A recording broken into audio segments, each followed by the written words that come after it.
MP library में आपका स्वागत है। आज हम यूनिट 2 में इसमें आगे की बात करते हैं। यूनिट 2 के हमने पिछले 5 वीडियो में एमपी की पूरी हिस्ट्री कवर कर दी है। पूरे इंपॉर्टेंट फैक्ट प्राचीन काल से लेके वर्त स्वतंत्रता आंदोलन तक सब कवर कर दिया। आप उनको विजिट कर सकते हैं। अब यूनिट 2 में जो इसमें आगे का पार्ट दिया गया है, एमपी का आर्ट एंड कल्चर, उसकी बात करते हैं। तो उसको इंपॉर्टेंट फैक्ट के रूप में कवर करेंगे। अगर आपको ये अच्छा लगता है या कुछ भी आप प्रतिक्रिया देते हैं तो आप हमें कमेंट में जरूर बताएं। और कुछ भी इसमें गलत हो तो आप हमें बता सकते हैं। अब आगे बढ़ते हैं। प्रमुख ग्रंथ एवं रत्नाकार की बात करते हैं। तो सदित्य जैन ने कल्पसूत्र कोशी की रचना की थी। संग्राम सिंह सोनी ने बुद्धि सागर की रचना की थी। ईश्वर सूरी ने ललिताम चरित्र की रचना की थी। तो इनको आप याद रख सकते हैं। इसमें हम बहुत तेज चलेंगे क्योंकि हमें पूरा अभी एमपी कवर करना है सिलेबस के पहले। और यूनिट भी देखिए कितनी हो सकती है, फिर उसके बाद मेंस कवर करना है। तो इसमें और कोई बातें नहीं होगी। आपको कुछ भी अगर देना है तो कमेंट में बता सकते हैं। तो मंदसौर अभिलेख इसमें देखते हैं। प्रमुख अभिलेखों का वर्णन। तो मंदसौर अभिलेख मंदसौर में है। इसका संबंध है यशोधर्मन जो कि ओलिगर वंश से थे, कुमार गुप्त जो कि गुप्त वंश थे। इसमें भाषा पाली, प्राकृत और संस्कृत यूज की गई है। इसमें प्रारंभ में ओम अक्षर एवं शिव मंगलाचरण से प्रारंभ किया गया है। इसके लिपिकार वत्स भट्टी हैं। तो आपको मंदसौर से एकता संबंधित रखना है। तो मैन अभिलेख देख लीजिए, गुना में है। प्राचीन वर्तमान में अशोकनगर में है। यहाँ ग्वालियर संग्रहालय भी स्थित है। कुमार गुप्त को शरतकालीन सूर्य की भांति बताया गया है। तो इतना इसके इंपॉर्टेंट है। एरन अभिलेख की बात करते हैं। तो एरीकी इसका प्राचीन प्राचीन नाम था। और इसमें जो गुफा थी वो विष्णु नरसिंह थी। जानकारी इसकी, भानुगुप्त गोपराज की सती, मतलब इनके सेनापति थे। भानुगुप्त जो गुप्त वंश के शासक थे, इनके गोपराज सेनापति थे। गोपराज की सती पत्नी, सती प्रथा का प्रथम उल्लेख यहीं पे मिलता है। और पहली बार इसकी खोज जनरल कनिंघम ने की थी। सागर से प्राप्त अन्य अभिलेख जो है कि श्रीधर वर्मन शक शासक का जिक्र है। समुद्रगुप्त, भानुगुप्त, बुद्धगुप्त और तोरमार हुर शासक का इनका जिक्र मिला है इसी से, सागर के अभिलेख से। तो आप इनको इतना याद रख सकते हैं। अब मध्य प्रदेश की प्रमुख कला एवं स्थापत्य कला की बात करते हैं। तो मध्य प्रदेश में प्रमुख त्योहार, लोकगीत, संगीत, कलाएं एवं साहित्य, प्रमुख धार्मिक, सांस्कृतिक एवं पुरातात्विक पर्यटन स्थल की बात करेंगे। तो प्रमुख कला एवं पहले संस्कृति की बात करते हैं। तो प्रमुख कलाएं और प्रमुख स्थल और प्रमुख त्योहार। तो इसमें देखिए आप, तो प्रमुख कलाएं कौन कौन सी है इसमें? वास्तुकला है, स्थापत्य कला है, फिर लोक कलाएं हैं और फिर कला संबंधित संस्थान है। तो वास्तुकला में हम विश्व धरोहर स्थल देखेंगे, फिर धार्मिक स्थल देखेंगे, फिर पुरातात्विक स्थल देखेंगे। लोक कलाओं में शिल्प और वस्त्र कला देखेंगे, मूर्ति और चित्रकला देखेंगे, संगीत और नृत्य कला देखेंगे। और प्रमुख स्थल में मंदिर, गुफाएं और किले देखेंगे और फिर त्योहार देख लेंगे। तो कला के अंतर्गत अनेक शिल्प कलाएं जैसे लौह शिल्प, पीतल शिल्प, काष्ठ शिल्प, धातु शिल्प, बर्तन शिल्प, खिलौना शिल्प, सुपारी शिल्प, मिट्टी शिल्प, बाघ प्रिंट, चंदेरी साड़ी, महेश्वर साड़ी आदि का अध्ययन करते हैं। जबकि स्थापत्य कला के अंतर्गत मंदिरों में हम मंदिरों का, मूर्ति कला का, गुफा का, शिलालेख का, स्तंभ का, स्तूप का, महल भवन का अध्ययन करते हैं। तो आपको शिल्प कलाएं समझ में आ गई होगी और स्थापत्य में क्या अध्ययन करेंगे। तो चलिए आगे बढ़ते हैं। मध्य प्रदेश में यूनेस्को की विश्व धरोहर स्थल की बात करते हैं। तो मेन कौन कौन से हैं? छतरपुर में खजुराहो का मंदिर है। रायसेन में सांची का स्तूप है। और रायसेन में ही भीमबेटका का रॉक शेल्टर है। अब खजुराहो के मंदिर की बात करते हैं। तो 12वीं शताब्दी के दौरान यहाँ 85 मंदिर हुआ करते थे, लेकिन वर्तमान में केवल 25 मंदिर ही बचे हैं। मंदिरों का निर्माण 950 से 1050 ईस्वी के बीच चंदेल राजवंशों के शासकों द्वारा कराया गया था। 1986 में यूनेस्को द्वारा विश्व धरोहर स्थल घोषित किया गया। विशेषताएं, अच्छा ये देखिए यहाँ पे थोड़ा सा ट्रिक है, आप इसको याद कर सकते हैं। देखिए इसमें सबसे पुराना कौन सा है? सबसे पुराना ये। और सबसे नया कौन सा है? ये वाला। तो अब इसमें यूनेस्को का जो वो मिला था, ईयर टैग मिला था, वो सबसे पहले इसी को मिला था 1986 में। फिर सबसे लास्ट में 2003 में इसको मिला था और 1989 में इसको मिला था। तो इस तरह आप याद रख सकते हैं। सबसे पुराना वाला है जो, उसको सबसे लास्ट में मिला था यूनेस्को टैग। मतलब इसमें तीन ही है। और जो सबसे नया था उसको सबसे उसमें मिला था। अब यहाँ पे ये देखिए 1986 में इसको बता दिया। अब इसकी विशेषताएं, नागर शैली और पंचायतन शैली में निर्मित है। सभी मीनारे या शिखर ऊपर की दिशा में ऊंचे हैं। आंतरिक और बाहरी दोनों दीवारों की सुंदर नक्काशी से सजाया गया है। मूर्तियां वात्स्यायन काव्य से ली गई हैं। कामुक विषयों पर आधारित है। मानवीय अनुभव में कामुक अभिव्यक्ति को आध्यात्मिक खोज के समान महत्व दिया गया है। यही देखिए विशेषता आती है। यही मेंस में अगर आ जाएगा तो आपको इसी तरह लिखना पड़ेगा। खजुराहो मंदिर का क्वेश्चन आ गया, विशेषताएं लिखिए, तो आपको इसी तरह थोड़ा सा इंट्रो बना के इसमें लिखना पड़ेगा। अनुभव, और ये प्री नहीं पूछा जा सकता है। खजुराहो के मंदिरों की मूर्तियां लगभग पूरी उभरी हुई है, जो आसपास के पत्थरों से उकेरी गई हैं। आकृतियों में तीखी नाक, उभरी हुई डुंडी, लंबी तिरछी आंखें और भौम होती हैं। यहाँ 3 धार्मिक आस्था के मंदिर पाए जाते हैं, हिंदू, जैन और देवी। देवी पूजा तांत्रिक। देवी पूजा के साक्ष्य 10वीं शताब्दी से पहले के 64 योगिनी मंदिर में भी पाए गए हैं। अब यहाँ पे जो पूर्वी, पश्चिमी और दक्षिणी मंदिर है उसमें देख लेते हैं कौन कौन से मंदिर आते हैं। तो पूर्वी समूह में आदिनाथ मंदिर, पार्श्वनाथ मंदिर, शांतिनाथ मंदिर, वामन मंदिर, जवारी मंदिर, घंटाई मंदिर, ब्रह्मा मंदिर, हनुमान प्रतिमा। फिर पश्चिमी समूह की बात करते हैं तो कंदरिया महादेव मंदिर, देवी जगदम्बी मंदिर, देवी एवं वराह मंडप, जगदम्बी मंदिर, महादेव तीर्थ, चित्रगुप्त मंदिर, लक्ष्मण मंदिर स्थित है। फिर दक्षिणी समूह की बात करते हैं तो दूल्हा देव मंदिर, चतुर्भुज मंदिर और बीजा मंडल मंदिर स्थित हैं। तो ये आप मंदिर याद रखना है, इसमें पूजा जाता है किस समूह का मंदिर है। अब तांची के स्तूप की बात करते हैं, जो 262 ईस्वी में अशोक द्वारा बनवाया गया था। स्तूप का निर्माण बौद्ध स्थापत्य शैली में किया गया था। स्तूप का आयाम आप देख सकते हैं 54 फीट और व्यास 120 फीट है। मुख्य संरचना एक अर्धगोलाकार गुंबद है। 1989 में इसको यूनेस्को द्वारा विश्व धरोहर स्थल का दर्जा दिया गया था। अब इसमें जो प्रमुख वो होते हैं, प्रदक्षिणा होता है, पथ होता है, हर्मिका होती है, अंडा होता है, मेधी होता है, वेदिका होता है, त्रिवर्ण द्वार होता है। इसकी खोज 1818 में ब्रिटिश अधिकारी जनरल टेलर ने की थी। इसके बाद भारतीय पुरातत्व सर्वेक्षण के महानिरीक्षक सर जॉन मार्शल की देखरेख में 1912 और 1920 की प्राचीन संरचनाओं को उसकी वर्तमान स्थिति में बहाल किया गया। तो पहले जनरल टेलर ने खोज की थी और फिर उसके बाद जॉन मार्शल ने इस पे काम किया था।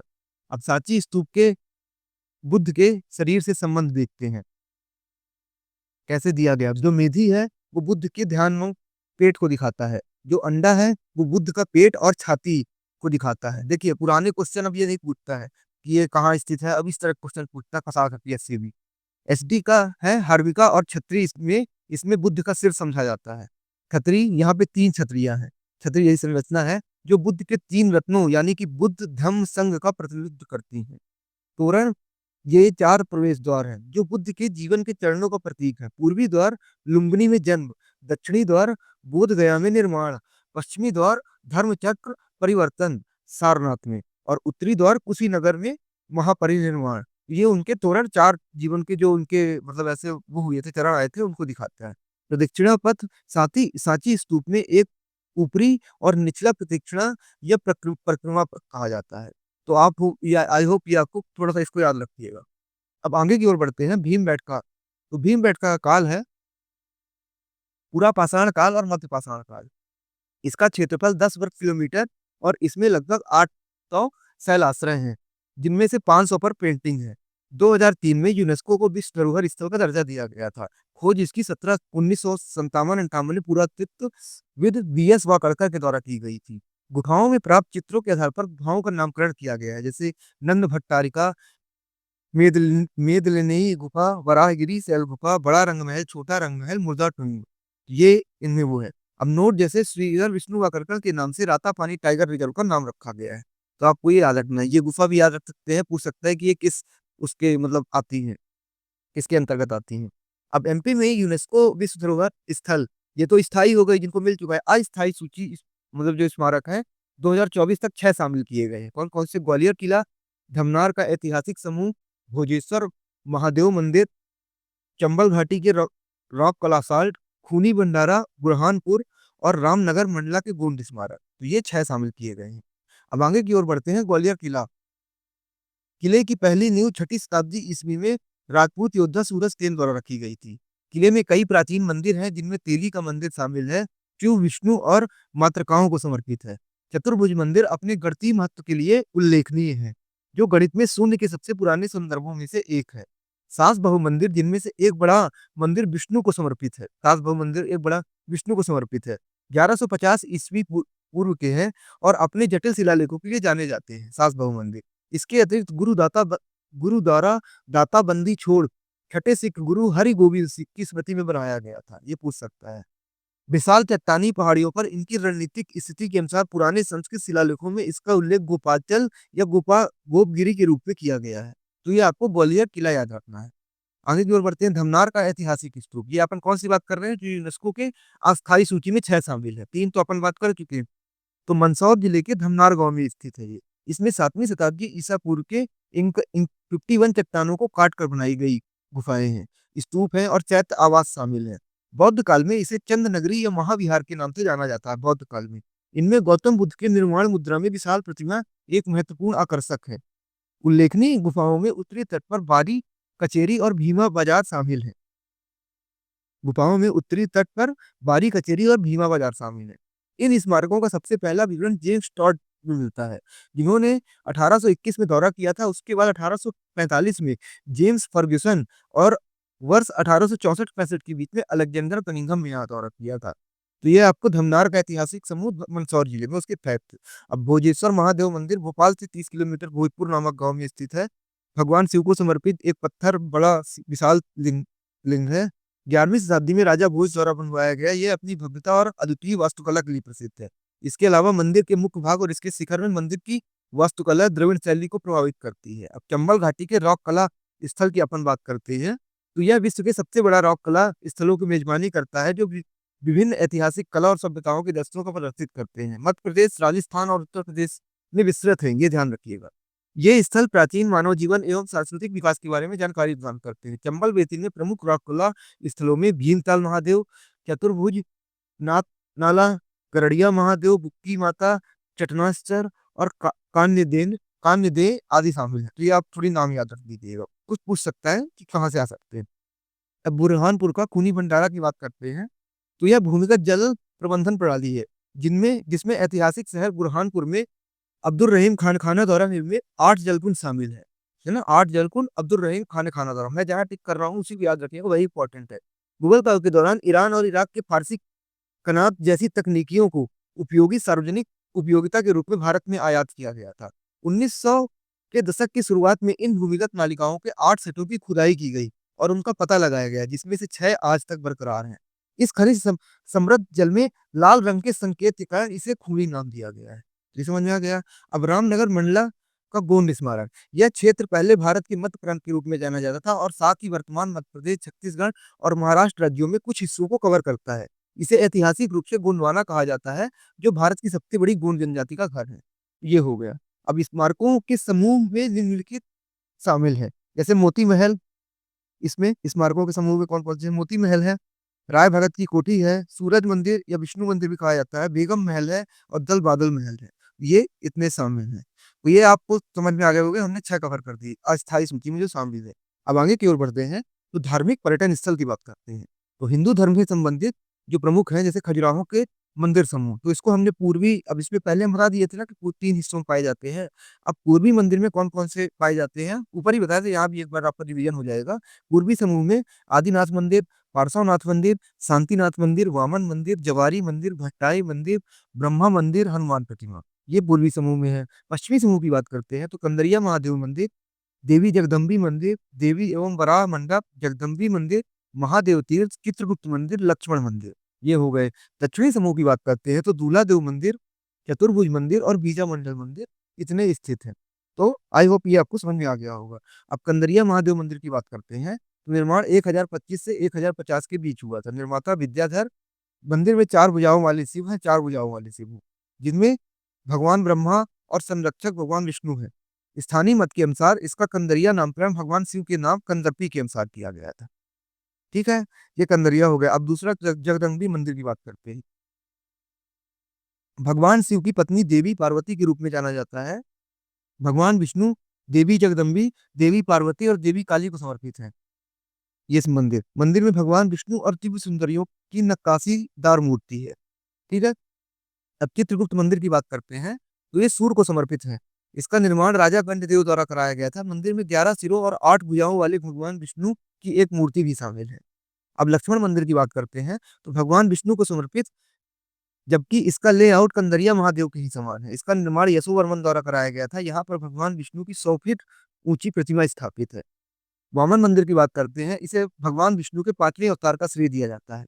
इसका निर्माण 1050 से 75 ईस्वी के बीच हुआ था। मंदिर के दीवारों पर कामुक नक्काशी और उसकी चौखट पर 4 भुजाओं वाले भगवान विष्णु खड़े हैं। अब जवारी मंदिर की बात करते हैं, तो इसका निर्माण 1075 से लेकर 1100 ईस्वी के बीच हुआ था। मंदिर एक ऊंचे मंच पर स्थित है। इसमें एक ऊंचा शिखर भी है।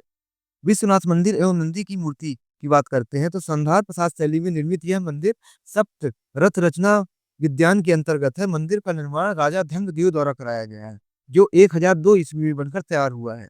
पंचायतन शैली में निर्मित यह मंदिर कंदरिया मंदिर के सामने यह लेटिन क्रॉस के नमूने पर आधारित है। ठीक है ना, पंचायतन शैली में निर्मित है। मंदिर के चारों कोनों और दीवारों पर सुंदर चतुर्मुख लिंग के रूप में सुंदर अप्सराओं की आकृति बनी हुई है, किंतु ये सभी वास्तविक बात है। तो आपको विश्वनाथ मंदिर ये याद रखना है, ठीक है। संधार प्रसाद शैली में निर्मित मंदिर सप्तरत्न रचना विधान के अंतर्गत आता है। ढंग देव द्वारा निर्माण कराया गया था। अब लाल बुआ महादेव मंदिर 64 योगिनी मंदिर के पश्चिम में स्थित एक शिव मंदिर है। यह मंदिर बलुआ पत्थर से निर्मित है। मंदिर पश्चिमाभिमुखी है, मतलब पश्चिम की ओर मुख है। मंदिर के ठीक सामने नंदी को मूर्ति है। अब ब्रह्म मंदिर की बात करते हैं। यह एक छोटा और वर्गाकार मंदिर है। मंदिर के प्रवेश द्वार के उत्तर में ब्रह्मा विष्णु महेश की प्रतिमाएं तथा द्वार के एक ओर गंगा, दूसरी ओर यमुना का चित्रण किया गया है। ठीक है, ब्रह्म मंदिर। दुल्हा देव मंदिर, अन्य नाम इसका कुंवर मठ है, निर्माता कीर्ति वर्मन के द्वारा है। गर्भगृह में सशस्त्र मुखी शिवलिंग स्थापित है इसमें। अब चतुर्भुज मंदिर की बात करते हैं, तो इस मंदिर में कोई कामुक मूर्ति नहीं है, ये पूछा जा सकता है, क्योंकि कईयों में तो है, इसमें नहीं है। मंदिर के प्रवेश द्वार पर गंगा और जमुना की मूर्तियां खुदी हुई हैं। भगवान विष्णु को मूर्ति समर्पित है। 64 योगिनी मूर्ति मंदिर की बात करते हैं, तो यह ग्रेनाइट पत्थरों से निर्मित खजुराहो का सबसे प्राचीन मंदिर है। मतंगेश्वर मंदिर की बात करते हैं, तो भगवान शिव को समर्पित यह मंदिर है। निर्माण हर्षवर्मन ने कराया था इसका। ठीक है, मध्य प्रदेश में ज्योतिर्लिंग की बात करते हैं, तो उज्जैन में महाकाल ज्योतिर्लिंग है, ओमकारेश्वर ज्योतिर्लिंग खंडवा में, ये पता होगा सबको। 64 योगिनी मंदिर की बात करते हैं, तो कुछ मतलब दो तीन 64 योगिनी मंदिर है, तो देख लेते हैं। तो मंदिर का स्थान है इधर, और इधर जानकारी है। तो मुरैना का 64 योगिनी मंदिर है। कच्छप घाट राजा देवपाल द्वारा निर्मित है। यह सूर्य के पारगमन पर आधारित ज्योतिष और गणित का एक शैक्षिक केंद्र है। मान लीजिए इस तरह मंदिर आ गया 5 नंबर में 64 योगी मंदिर, तो आपको ये तीनों लिखना है इस तरह। इसी तरह मेष की होती है, आप प्री में ही पढ़ेंगे तो मेष का अपने हिसाब चलते रहिएगा कि इस तरह मतलब कैलकुलेट करके। तो गणित का शैक्षिक केंद्र है। इसे एक एकत्रसो महादेव मंदिर भी कहा जाता है, यही पूछ सकता है प्री में। यह गोलाकार डिजाइन में है। भारत की संस्कृत डिजाइन इसी से प्रेरित है। ये मुरैना वाला हो गया, सबसे फेमस है। फिर 64 योगी मंदिर जो खजुराहो और छतरपुर में है। यह तंत्रवाद और शक्ति पूजा से जुड़ा हुआ है। यह 9वीं शताब्दी का मंदिर है। फिर 64 योगिनी मंदिर जो जबलपुर में है, यह गोलकी मंदिर कहा जाता है, जो भेड़ा घाट पर स्थित है। तो 64 योगिनी मंदिर इतने प्रकार के हो गए। ठीक है दोस्तों, अब आगे बढ़ते हैं। महाकालेश्वर मंदिर चिपरा, अब जो बात करें चिपरा नदी तट उसकी बात करते हैं। तो मंदिर में दक्षिण मुखी भगवान शिव की पूजा की जाती है। वर्तमान मंदिर को पेशवा बाजीराव और छत्रपति साहू महाराज के जनरल राणोजी शिंदे महाराज ने 1736 में बनवाया था। ये वाला मतलब पुनरुद्धार कराया था। महादजी शिंदे महाराज और महारानी बाईजाबाई राजे शिंदे इसमें कई बदलाव और मरम्मत भी कराई। और 45 महादेव परिक्रमा भी यही है, 45 महादेव की परिक्रमा। तो ये महाकाल मंदिर के इतने इंपॉर्टेंट फैक्ट है, बाकी तो आपको पता ही होंगे। हम यहाँ इंपॉर्टेंट फैक्ट की बात कर रहे हैं। मंगलनाथ मंदिर स्थिति उज्जैन में क्षिप्रा नदी के तट पर विशेष कर्क रेखा पर स्थित है। इस मंदिर को देश का नाभि स्थल माना जाता है। पुनर्निर्माण सिंधिया राजघराने द्वारा किया गया था। देखिए दोस्तों, इसमें इंपॉर्टेंट कुछ हम फैक्ट ऐसे इसलिए छोड़ रहे हैं क्योंकि अभी एग्जाम पास में है। जैसे ही एग्जाम खत्म होगा तो हम मेंस और प्री भी साथ में लेके चलेंगे, तो उसमें अच्छे खासे पूरा एकदम शुरू से बेसिक से लेके चलेंगे। तो अभी अगर आप नए हैं, आपको अगर नहीं है तो भी आपको इसमें अच्छा खासा समझ में आ जाएगा। तो आप बने रहिए हमारे साथ। अब पशुपतिनाथ मंदिर की बात करते हैं, तो इसकी मंदसौर जिले में है। शिप्रा नदी के किनारे अष्टमुखी पशुपतिनाथ की मूर्ति है। केली के मंदिर की बात करते हैं, तो स्थिति ग्वालियर जिले में स्थित है इसमें। ठीक है, अब विशेष द्रविड़ शैली के रूप में निर्माण मिहिर भोज के शासनकाल में तेली व्यापारी द्वारा निर्माण कराया गया था। ठीक है ना, द्रविड़ शैली में इसका तेली का मंदिर भगवान शिव विष्णु और सप्त मातृका को समर्पित है। फिर भोज, ये हो गया तेली का मंदिर। अब भोजपुर मंदिर आगे ही बात कर चुके हैं, इसमें ही बात कर लेते हैं। मध्य भारत का सोमनाथ स्थिति रायसेन बेतवा नदी के किनारे विशेष 18 फीट ऊंची शिवलिंग स्थित है यहाँ पे। निर्माण परमार खातक राजा भोज द्वारा। फिर सहस्त्र बाहु या इसको सास बहु मंदिर भी बोलते हैं, इसकी स्थिति ग्वालियर किले में है। निर्माण कच्छप घात राजवंश की महाराजा महिपाल ने विष्णु के पद्मनाभ रूप को समर्पित है ये। ठीक है, अब खजराना गणेश मंदिर इंदौर में है। निर्माण रानी अहिल्याबाई होलकर द्वारा। शारदा माता मंदिर मैया विंध्याचल श्रेणी के त्रिकूट पर्वत में आला उदल का संबंध इसी से है। सलकनपुर माता मंदिर स्थिति सीहोर में है। निर्माण बंजारों के द्वारा। राम राजा मंदिर निवाड़ी जिले के ओरछा में है। निर्माण मधुकर शाह द्वारा। विशेष इसका भगवान राम को राजा के रूप में पूजा जाता है। फिर माँ मकर वाहिनी मंदिर नर्मदा नदी जबलपुर में स्थित है। निर्माण कलचुरी राज कर्ण द्वारा, कलचुरी के राजा कर्ण द्वारा 10वीं शताब्दी में। इसमें मकर माँ नर्मदा का वाहन दिखाया गया है। खोज इसकी 1860 ईस्वी में त्रिपुरी में हुई थी। मूर्ति की स्थापना पानद रीवा क्षेत्र जबलपुर में है इसमें, ठीक है। मां मकरवानी, बैजनाथ महादेव मंदिर, यह मंदिर आगर मालवा जिले में बाणगंगा नदी के किनारे है। यह मध्य प्रदेश का एकमात्र मंदिर है जिसे अंग्रेजों ने बनाया था। अब प्रमुख मंदिरों की बात कर लेते हैं, जो मतलब क्षेत्र में, एक क्षेत्र में कई सारे मंदिर हैं, तो उनकी बात करते हैं। जैसे अमरकंटक में है, कौन कौन से हैं? कर्ण मंदिर है, कबीर चबूतरा है, पा, पातालेश्वर महादेव मंदिर है, नर्मदा कुंड मंदिर है, केशव नारायण मंदिर है, श्री यंत्र मंदिर, या माई की बगिया भी यहाँ है, जवालेश्वर मंदिर भी है। अगर मालवा की बात करते हैं तो चिंता हरण गणेश मंदिर हो गया, श्री रानी सती दादी जी मंदिर हो गया। दतिया की बात करते हैं तो लघु वृंदावन, सोनगिरी, उन्नाव सूर्य मंदिर, पीताम्बरा पीठ, ये मंदिर है। मुरैना की बात करते हैं तो मितावली, पड़ावली और बटेश्वर मंदिर, इन मंदिरों के समूहों को गोल्डन ट्रायंगल भी कहा जाता है। ये जो तीन मंदिर हैं, मितावली, पड़ावली और बटेश्वर मंदिर, इनको गोल्डन ट्रायंगल भी नाम से भी जाना जाता है। कहाँ स्थित है? मुरैना में। देश का पहला शहीद मंदिर राम प्रसाद बिस्मिल की स्मृति में मुरैना के बरवई ग्राम में स्थापित किया गया है। तो मुरैना का हो गया। ग्वालियर चतुर्भुज मंदिर, सहस्त्रबाहु मंदिर, तेली का मंदिर।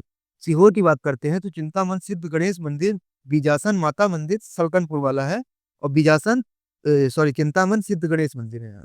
मंदसौर दसपुर की बात करते हैं तो अष्टमुखी पशुपतिनाथ मंदिर, धर्मराजेश्वर मंदिर, सीतामऊ, कुरकेश्वर जैन मंदिर और हिंगलाज मंदिर, ये मंदसौर दसपुर में स्थित है। जबलपुर की बात करते हैं तो 64 योगिनी मंदिर, भेड़ाघाट, गौरी शंकर मंदिर, त्रिपुरी मंदिर, विष्णु मंदिर, तिगवा, तो ये मंदिर जबलपुर में स्थित है। पन्ना की बात करते हैं तो नचना कुठार का पार्वती मंदिर, प्राणनाथ का मंदिर। उज्जैन की बात करते हैं तो महाकालेश्वर मंदिर, काल भैरव मंदिर, हरसिद्धि मंदिर, राजा विक्रमादित्य की कुल देवी कही जाती है। द्वारकाधीश मंदिर, गोपाल मंदिर, इसको बोलते हैं, एक और नाम है बाईजी बाईजाबाई सिंधे द्वारा निर्मित कराया गया था। चिंतामन गणेश मंदिर, मंगलनाथ मंदिर, गढ़ कालिका मंदिर, कालिदास की आराध्य देवी थी। श्री राम जनार्दन मंदिर। खजुराहो लक्ष्मण मंदिर, कंदरिया महादेव मंदिर, पार्श्वनाथ जैन मंदिर, चित्रगुप्त मंदिर, 64 योगिनी मंदिर, चतुर्भुज मंदिर, मतंगेश्वर मंदिर, ब्रह्मा मंदिर, जवारी मंदिर, आदिनाथ जैन मंदिर, विश्वनाथ मंदिर, घंटाई मंदिर, दूल्हा देव मंदिर, वराह मंदिर। ये हमने तीसरी बार बात कर ली खजुराहो की। आई हो अब तो आपको दिमाग में फिट रहेगा। कुछ कुछ याद रखिएगा, जैसे घंटाई हो गया, और 3 4 बार सुन लेंगे तो वैसे भी आपको याद रहेगा। ब्रह्मा मंदिर, जवारी मंदिर, बाकी तो आपको याद ही होगा। और इतने ही है। मतंगेश्वर मंदिर। ओरछा की बात करते हैं तो राम राजा मंदिर, ये थोड़ा इंपॉर्टेंट है। लक्ष्मी नारायण मंदिर, चतुर्भुज मंदिर। इंदौर की बात करते हैं तो खजराना गणेश मंदिर, बड़ा गणपति मंदिर, गणेश जी की सबसे बड़ी प्रतिमा यहीं पे है। कांच मंदिर जैन धर्म से संबंधित है, जिसका निर्माण 20वीं सदी में प्रसिद्ध कपास व्यापारी हुकुमचंद ने कराया था। और अन्नपूर्णा मंदिर, ये इंदौर से संबंधित हो गए। मैहर की बात करते हैं तो शारदा माता का मंदिर, गोला मठ मंदिर शिव को समर्पित नागर शैली में निर्मित है। ओइला मंदिर, भूमरा मंदिर को शिव मंदिर भी बोलते हैं। वित्सा की बात करते हैं तो उदयेश्वर मंदिर, माला देवी मंदिर, जिसको ग्यारसपुर मंदिर भी, या ग्यारसपुर के नाम से भी जाना जाता है। बीजा मंडल, विजय मंदिर, हेलियोडोरस स्तंभ, खाम बाबा स्तंभ भी बोलते हैं, जो भागवत शासन काल में आया था। और दशावतार मंदिर, ये वित्सा के हो गए। छतरपुर की बात करते हैं, नौगांव छतरपुर के अलीपुरा गांव में धनुषधारी मंदिर स्थित है। यहाँ दशहरा मिलन समारोह प्रमुख आकर्षण है। फिर शहडोल की बात करते हैं तो यहाँ विराट मंदिर स्थित है, जिसका निर्माण कलजुगी शासक महाराज युवराज देव ने कराया था। कौन? कलजुगी शासक महाराज युवराज देव ने। अब जैन धर्म से संबंधित मध्य प्रदेश के प्रमुख धार्मिक स्थल की बात करते हैं। जैन धर्म, खजुराहो में पार्श्वनाथ मंदिर, ये सब मंदिर सबसे पुराने मंदिरों में से एक है। हालांकि इसमें भगवान विष्णु की छवियां भी हैं। आदिनाथ मंदिर, इसमें ऋषभनाथ प्रथम जैन जो तीर्थंकर के नाम से भी जाना जाता है, मंदिर के अंदर स्थित है। फिर शांतिनाथ मंदिर, मंदिर परिसर में बाहुबली और महावीर के माता पिता की मूर्तियां स्थित हैं। ये खजुराहो में ये सब जैन मंदिर है। घंटाई मंदिर 10वीं शताब्दी का जैन धर्म से जुड़ा है और आदिनाथ को समर्पित एक अवशेष मंदिर है। इसका नाम खंभों पर जंजीरों और घंटियों के विस्तृत डिजाइन के कारण पड़ा है। ठीक है। पिसनहारी की मढ़िया, जिस जैन पंथ का एक प्रसिद्ध तीर्थ स्थल है, जो जबलपुर के निकट स्थित है। फिर जैन तीर्थ स्थल कौन कौन से हैं? मुक्तगिरी, बैतूल, सोनगिरी, दतिया, देख लीजिएगा आप, मतलब ये सब है, आप थोड़ा ध्यान रखिएगा। गोमतगिरी इंदौर, पावगिरी खरगोन में है, बावन गजा बड़वानी में है, पुष्पगिरी देवास में है, सोनकच्छ इसको भी बोलते हैं, देवास के सोनकच्छ एरिया में। द्रोणगिरी छतरपुर में है, मंगलगिरी सागर में है, मधुमगिरी धार में है, कुंडलपुर दमोह में है, मोहनखेड़ा धार में है। मैं एक बार फिर रिपीट करता हूँ, मोहनखेड़ा धार में है, कुंडलपुर दमोह में है, मतुमगिरी भी धार में है। ये दो धार में है, मुतंगगिरी और मोहनखेड़ा। फिर मंगलगिरी सागर में है, द्रोणगिरी छतरपुर में है, पुष्पगिरी देवास में है, बावन गजा बड़वानी में है, पावागिरी खरगोन में है, गोमतगिरी इंदौर में है, सोनगिरी दतिया में है, मुक्तिगिरी बैतूल में है। तो आपको ये याद रखना, कोई भी पूछ सकते हैं या मिलान के लिए दे सकते हैं। एक बार आया भी था साहब। बौद्ध धर्म से संबंधित मध्य प्रदेश के प्रमुख धार्मिक अभिस्थल। अभी जैन धर्म के देखिए, पहले हिंदू फिर बौद्ध, अब जैन सॉरी, पहले हिंदू के देखे फिर बौद्ध के, जैन के देखे फिर बौद्ध के देख रहे हैं। तो सांची में पहला देखते हैं अपन। तो मध्य प्रदेश के रायसेन जिले में बेतवा नदी के तट पर स्थित है। सांची ने यूनेस्को द्वारा विश्व धरोहर स्थल का दर्जा हासिल कर लिया है। सांची के स्तूपों की खोज 1818 में ब्रिटिश अधिकारी टेलर ने की थी। ठीक है। सतधारा रायसेन की बात करते हैं तो इसमें स्तूप चैत्य और एक शैल आश्रय है, जिसमें बुद्ध की आकृति के चित्र से चित्रित किया गया है। यह मौर्य और गुप्त काल का है। सतधारा रायसेन मुरे अब मुरेल खुर्द विदिशा में है। यह लगभग 37 स्तूपों का एक समूह है, जिसमें भोजपुर स्तूप के नाम से जाना जाता है। मुरेल खुर्द में 2 बौद्ध मंदिर भी हैं। एक मंदिर में बुद्ध की मूर्ति है। खोज 19वीं शताब्दी में ब्रिटिश पुरातत्ववेत्ता मेजर कनिंघम ने की थी। ठीक है, ये हो गया मुरेल खुर्द विस्सा। इतना ही आ सकता है मुरेल खुर्द का विस्सा। सुनारी की बात करते हैं। रायसेन में है सुनारी स्तूपों का एक परिसर है, जिसमें 2 बड़े और 5 छोटे स्तूप हैं। देउर कुठार देउर कुठार की बात करते हैं तो यह रीवा जिले में स्थित है। इसमें स्तूपों के 40 से अधिक अवशेष हैं, जो इस स्थल पर देउर कुठार में, मतलब यहाँ पे हुआ, जो खुदा हुआ स्तंभ, और इसमें आचार्य धर्मदेव और उनके छात्रों का नाम उल्लेख है और सहज चित्र भी है। एक यहाँ पे खुदाई हुई थी तब। यहाँ पर महात्मा बुद्ध के 2 शिष्यों सारिपुत्र और महामोगलायन की अस्थियों के अवशेष संरक्षित किए गए हैं। ठीक है ना। देउर कुठार रीवा। बराउत की बात करते हैं तो यह मध्य प्रदेश के सतना जिले के चेहरा में स्थित सुंगकालिंग बौद्ध स्तूप है, जो 68 फीट ऊंचा है। खोज वर्ष 1873 में अलेक्जेंडर कनिंघम ने की थी। अवशेष कोलकाता संग्रहालय में संरक्षित है इसके। वैश्य टेकरी स्तूप उज्जैन में अशोक द्वारा निर्मित है। फिर स्वास्तिक स्तूप सिंगरौली में है, ये इसको याद रखिएगा। इसकी बात कर लेते हैं। 6ठी ईस्वी की लगभग स्तूपों की खोज भारतीय पुरातत्व विभाग ने 20वीं शताब्दी में किया था। बौद्ध दंड या बुद्ध डंडा स्थान पर केंद्रित ये स्तूप स्वस्तिक पैटर्न में निर्मित है। ठीक है ना। स्वस्तिक स्तूप, बौद्ध डांड या बुद्ध डंडा स्वस्तिक पैटर्न में। अंधेरे की बौद्ध स्तूप विदिशा से लगभग 12 किलोमीटर दूर अंधेर नामक 3 स्तूप स्थित हैं। सिख धर्म से संबंधित धार्मिक स्थल है यहाँ पे। सिखों के धर्म स्थल को गुरुद्वारा कहा जाता है। सॉरी, यहाँ पे ये अंधेर जो स्तूप है ये विदिशा में है। अब सिख धर्म से संबंधित धार्मिक स्थल की अपन बात करते हैं। इनके गुरुद्वारा तो बुरहानपुर में पहला है, बुरहानपुर में है, फिर ग्वालियर में, जबलपुर। तो बुरहानपुर में श्री चरण कमल साहिब, श्री बड़ी पंगत पांच शाही, 10वीं साहिब, ये 2 गुरुद्वारा हैं। ग्वालियर में दाता बंदी छोड़ साहिब, जबलपुर में गौरी घाट साहिब। अब मध्य प्रदेश की चित्रकला की अपन बात करते हैं। तो मध्य प्रदेश में चित्रकला कितने प्रकार की है। पहली गुड़िया शिल्प है, केंद्र इसका झाबुआ और ग्वालियर में प्रसिद्ध। इसके कलाकार बट्टोबाई हैं ग्वालियर में। ग्वालियर क्षेत्र कपड़े, लकड़ी और कागज के खिलौनों के लिए प्रसिद्ध है। खराद शिल्प की बात करते हैं तो लकड़ी को सुडौल व आकर्षित रूप देने के लिए खराद पर कसा जाता है। यह एक अत्यंत प्राचीन कला है। यह मुख्यतः शिवपुर, मुरैना, रीवा में अत्यधिक प्रचलित है। फिर अब यही सब दोस्तों 3-3 नंबर, 2-2 नंबर के उसमें आ सकते हैं। 5-5, 11-11 नंबर भी क्वेश्चन, 10 नंबर में भी आ सकता है मेंस में। तो आप उसको ध्यान से देख मतलब फैक्ट आपको दिमाग में रखनी है, वही तो लिखा जाता है फैक्ट की। फैक्ट यहाँ जो पकड़ बना लेता है, देखिए उसका मेंस और प्री तो कभी रुकते ही नहीं। अब यहाँ बात करते हैं, ये शिवपुर, मुरैना और रीवा में अत्यधिक प्रचलित है। ठीक है। अब चितली का पीतल शिल्प की बात करते हैं तो इसका क्षेत्र नरसिंहपुर चितली गांव में है। इसमें झांझ, घंटा और घड़ियाल बनाया जाता है। इसके शिल्पकारों को कसेरे, ठठेरे और तमेरे कहा जाता है। उचेहरा का धातु शिल्प की बात करते हैं, सतना जिले के उचेहरा गांव में है। मंडला का बर्तन शिल्प की बात करते हैं तो बैतूल का भरेवा शिल्प है। भरेवा का मुख्य खर्च है धातु की ढलाई। बुधनी का खिलौना शिल्प की बात करते हैं आगे, तो दूधी, सागौन और साज खिलौड़ी लकड़ियों की कलाकृति बनाई जाती है।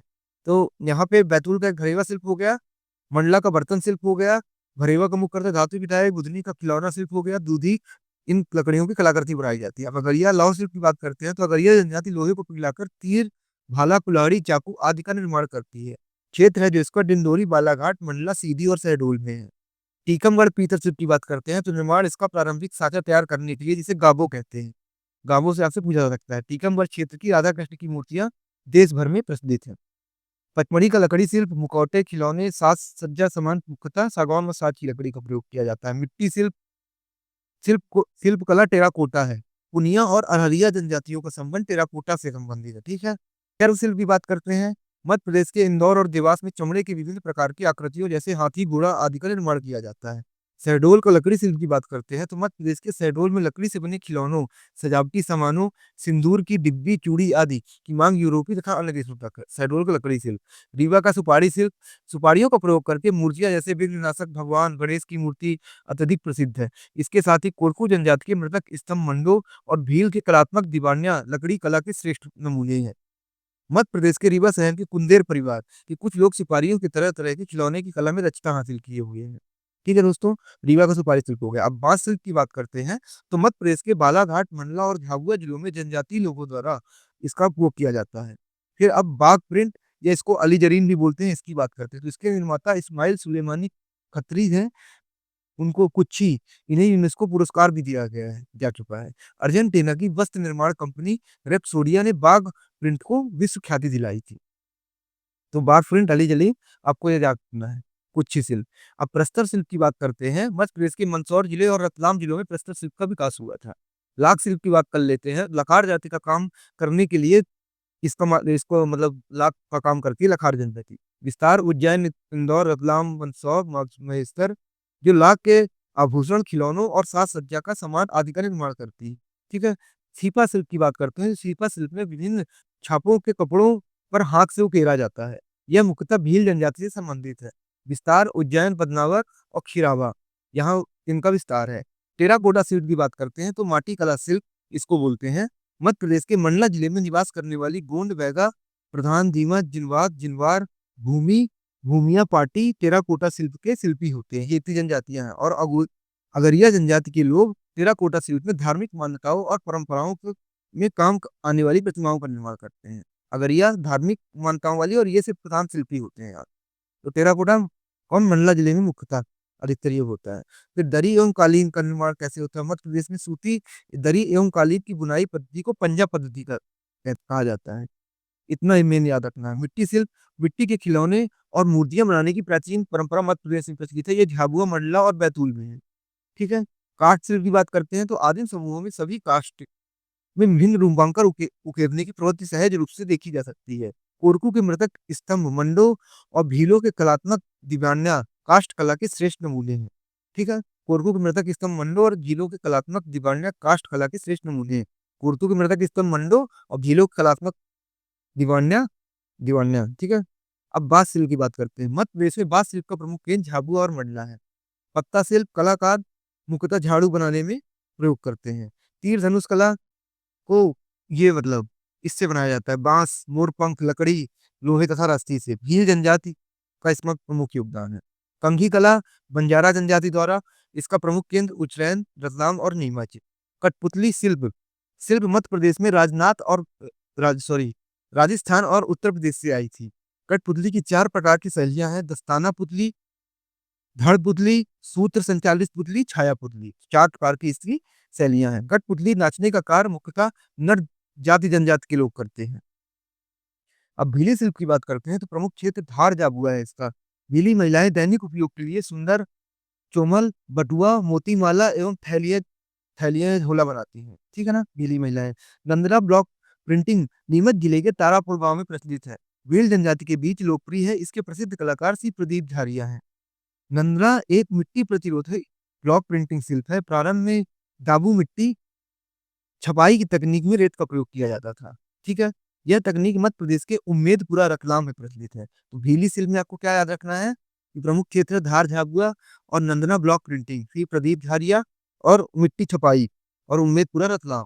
हस्तशिल्प की बात करते हैं तो प्रमुख क्षेत्र देख लीजिए हस्तशिल्प में इतने सारे हैं। मेरे इसमें क्या याद रखना है आपको? चंदेरी, अशोकनगर, हरपालपुर, छतरपुर। इस तरह पूछ सकता है कि हरपालपुर हस्तशिल्प का क्षेत्र किस जिले में है। बारासिवनी, बालाघाट, यह पूछ सकता है बारासिवनी किसके लिए प्रसिद्ध है। पांढुणा छिंदवाड़ा में मतलब अलग हो गया है। खरगोन, मंदसौर, ये सब आपको याद रखना है यहाँ पे। फिर उज्जैन में कोली और अंसारी समाज के लोगों द्वारा पगड़ी निर्माण किया जाता है। उज्जैन में कोली और अंसारी समाज के लोगों द्वारा पगड़ी का निर्माण। फिर पड़ाना संगपुर पगड़ी निर्माण के लिए प्रसिद्ध है। पड़ाना संगपुर पगड़ी निर्माण के लिए। बिस्सा का सिरोज दरियों के लिए प्रसिद्ध है। बिस्सा का सिरोज। मोटे सूत की बुनाई का प्रमुख केंद्र हरपालपुर। सूत की बुनाई का प्रमुख केंद्र हरपालपुर है। इस स्थानीय भाषा में राठ कहा जाता है। सरसेठ ग्राम छतरपुर में कबीरपंथी समाज जाजम बनाता है। बारासिवनी क्षेत्र की अंजरी या अंजना अंजना रेशमी साड़ी प्रसिद्ध है, इसे भवरी साड़ी भी कहा जाता है। ये जो एक्स्ट्रा नाम है ना, इसे आपको जरूर याद रखना है।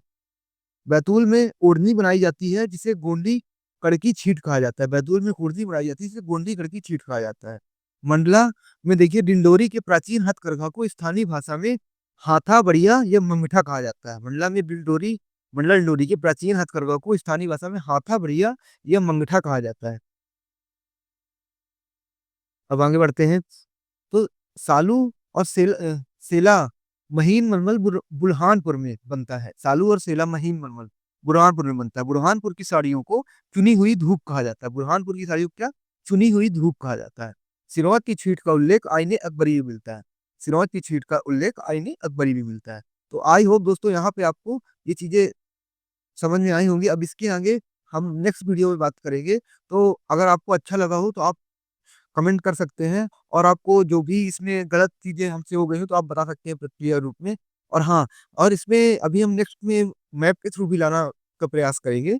तो आप हमारे साथ बने रहिए, और पुराने वीडियो अगर आपको विजिट करने हैं तो आप हमारे पुराने वीडियो जाके प्लेलिस्ट में विजिट कर सकते हैं। और अभी जैसे ही प्री खत्म होगा, मेंस की क्लासेस लगातार स्टार्ट लाएंगे। जैसे नया सिलेबस जो चेंज हुआ है उसको हम इसी तरह पूरा कवर करने का पूरा प्रयास करेंगे। हम कोई पेडेड वो नहीं रखेंगे, हम पूरा फ्री डालेंगे। तो आप हमारे साथ जुड़े सकते हैं, और किसी को अगर हेल्प हो जो फीस नहीं पेड कर सका तो आप उसकी भी मदद कर सकते हैं। तो धन्यवाद दोस्तों।